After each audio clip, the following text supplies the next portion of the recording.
सामाजिक क्षेत्र वह क्षेत्र है जहां पर 100 में से 90 लोग हमको गलत ही समझते हैं।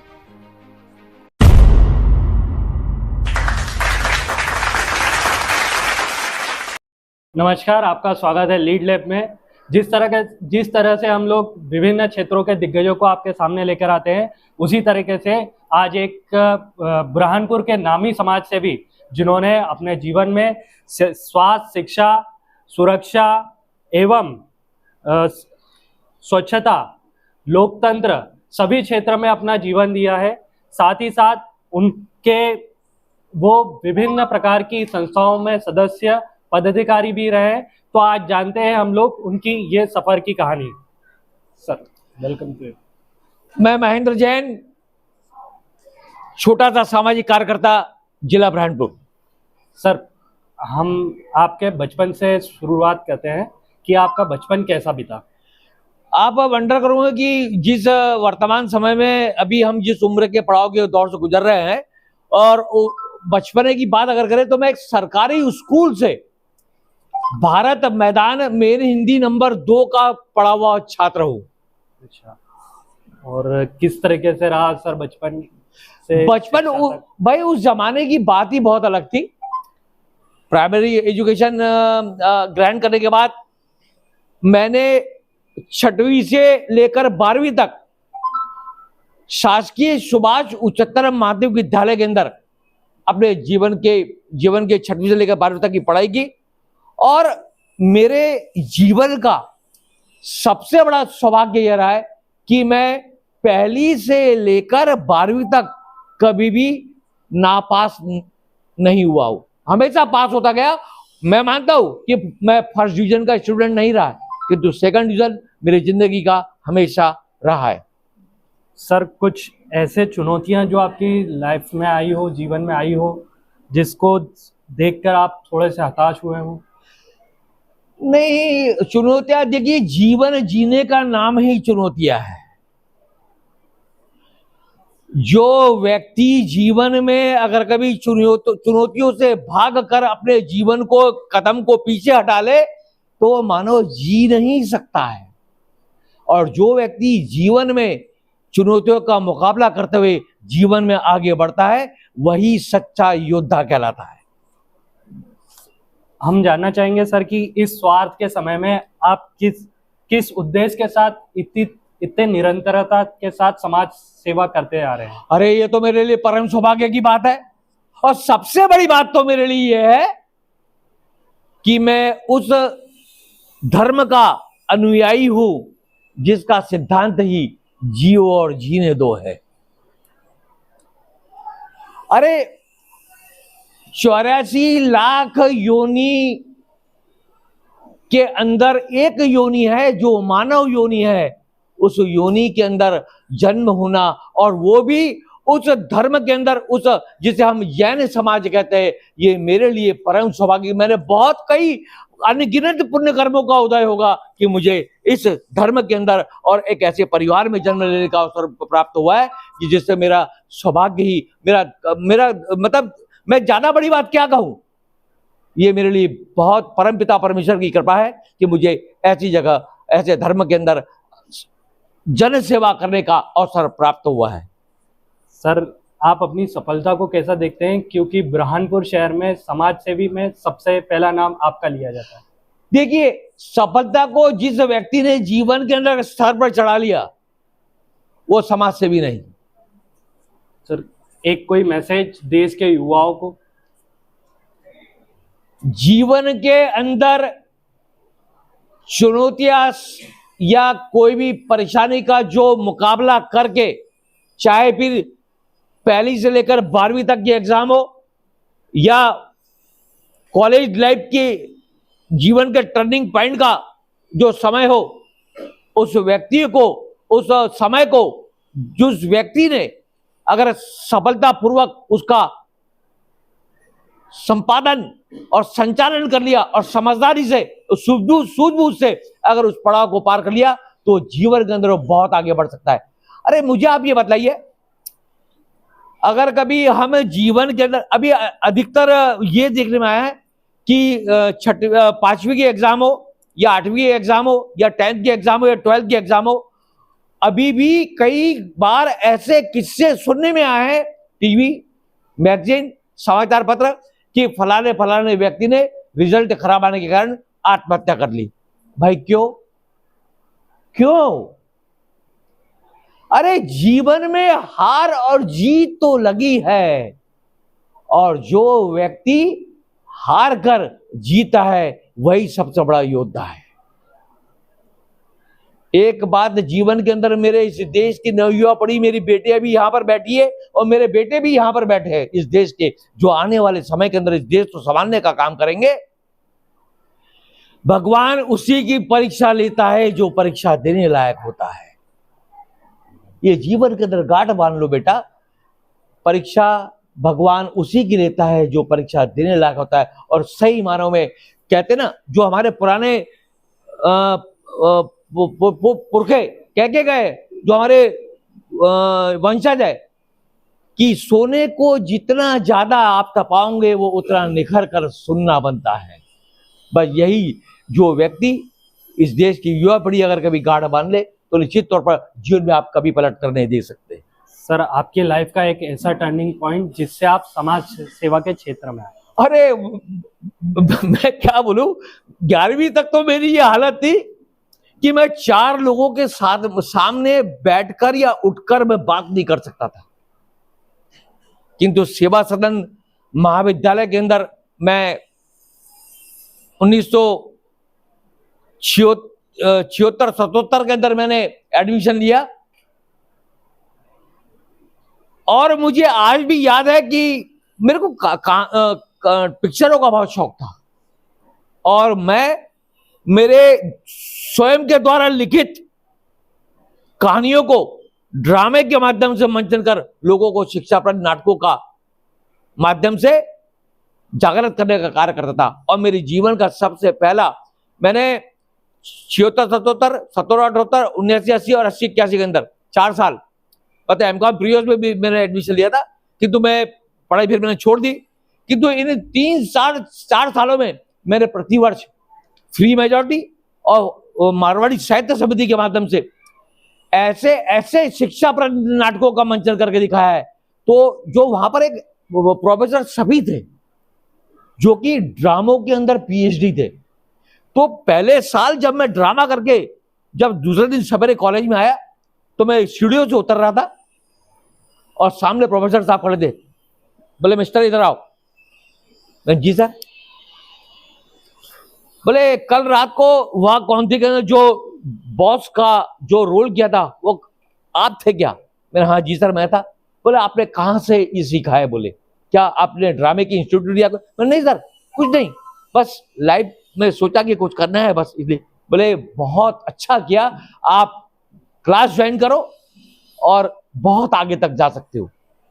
खैर मेरा तो मतलब वहीं तक फील्ड रहा कि मैं कॉलेज में ही शिक्षाप्रद नाटकों के माध्यम से, और जब कॉलेज से जब मैं बाहर निकला और 81-82 के अंदर वहां पर मैंने प्रथम पायदान के ऊपर जायंट्स ग्रुप के अंदर कदम रखा और वहां से मेरी जो लाइफ का टर्न हुआ। आज मैं वर्तमान में मैं ज्यादा तो क्या, मेरे खुद को भी मालूम नहीं है कि मैं कितनी संस्थाओं के अंदर और कितने सरकारी विभागों की समितियों के अंदर सदस्य के रूप में अपनी निःशुल्क सेवाएं प्रदान कर रहा हूं। और सबसे बड़ी सौभाग्य की बात मेरे लिए यह है कि मैं मानव की सेवा कर रहा हूं। इससे बड़ी बात और मेरे लिए क्या हो सकती है। और दूसरी बड़ी बात कि मुझे जिला विधिक सेवा प्राधिकरण जिला न्यायालय बुरहानपुर में, वैसे तो मैं 20-25 सालों से माननीय न्यायालय के कामों में, हमारे कामों को देखते हुए हमको वहां बुलाया जाता था जब लोग अदालत लगती थी कि ये समाजसेवी को इस मजिस्ट्रेट के साथ में ड्यूटी लगाकर लोगों को समझाइश का काम दिया जाए, समझाकर प्रकरण ज्यादा से ज्यादा सुलझाया जाए। किंतु एक समय ऐसा भी आया कि हम न्यायालय के जिला विधिक सेवा प्राधिकरण जिला न्यायालय के मेंबर बने। और शायद आप लोगों को देखना होगा कि टालसा, डालसा, सालसा और नालसा, ये 4, टालसा मतलब तहसील स्तर का जिला विधिक सेवा प्राधिकरण, मतलब तहसील स्तर का विधिक प्राधिकरण। डालसा मतलब डिस्ट्रिक्ट जिला विधिक सेवा प्राधिकरण। टालसा, डालसा और सालसा, सालसा मतलब स्टेट और नालसा मतलब राष्ट्रीय। हम बहुत सौभाग्यशाली है कि हमको माननीय न्यायालय के साथ में काम करने का अवसर प्राप्त होता है, और माननीय न्यायालय का भी यही एक उद्देश्य है कि संविधान और कानून के प्रति और अपने हक और अधिकारों के प्रति इस देश का प्रत्येक नागरिक जागरूक हो। और हम इसीलिए डोर टू डोर अभियान चलाते हैं, गांव गांव जाकर हम अभियान चलाते हैं। मेरे पैरालीगल वॉलंटियर के रूप में हमारे 30-40 पैरालीगल वॉलंटियर है मेरे ग्रुप के अंदर, जो मेरे साथ में, मेरे हमेशा साथ में रहते हैं। मेरा परम सौभाग्य है कि मेरे साथ में ऐसे ऐसे लोग हैं जो भी इस शहर के नामी व्यक्ति है, जैसे डॉक्टर फौजिया सोडावाला, बहुत नामी ग्रामी लेडी है, जो आज वर्तमान के अंदर नगर निगम की ब्रांड एम्बेसडर है स्वच्छता। दूसरा नाम है सुमेरा अली। तीसरा नाम है डॉक्टर अशोक गुप्ता। चौथा नाम है डॉक्टर किरण सिंह। ऐसे लोग जब हम गांव के अंतिम छोर के अंदर बैठे हुए उस व्यक्ति से मिलने के लिए जाते और उन्हें जागृत करने का कार्य करते, तो हमारे दिल को एक असीम शक्ति और शांति मिलती है कि आज हमने जीवन के अंदर कोई बहुत अच्छा काम किया है, और रात को हमें सुकून की नींद आती है। गलत काम करोगे तो रात को आदमी चैन से नहीं सो सकता, और अगर अच्छा काम करोगे तो निश्चित रूप से आदमी को रात को नींद बहुत अच्छी आएगी।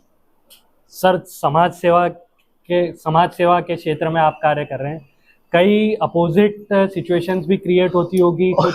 बहुत बहुत उम्दा और बहुत क्लास प्रश्न किया आपने। सामाजिक क्षेत्र वह क्षेत्र है जहां पर 100 में से 90 लोग हमको गलत ही समझते हैं। उनको दरकिनार करो, हमें अच्छा कोई बोलता ही नहीं है, क्योंकि उनको लगता है कि इसको कुछ ना कुछ मिलता होगा। बहुत क्लियर कट बात करता हूं कि अगर मैं किसी की लेडी के साथ में काम कर रहा हूं, यार इस लेडी के साथ में हमेशा दिखता है या इस लेडी के साथ में हमेशा काम करता है, तो इसका क्या संबंध है? यही सोच जो इंसान को नहीं सोचना चाहिए, किंतु क्या करे, कहते हैं ना, अनगिनत पृथ्वी पर इस योनि के मानव है। हर लोगों की सोच और विचारधाराओं में विभिन्न विभिन्न प्रकार की सोच क्रियान्वित होती है।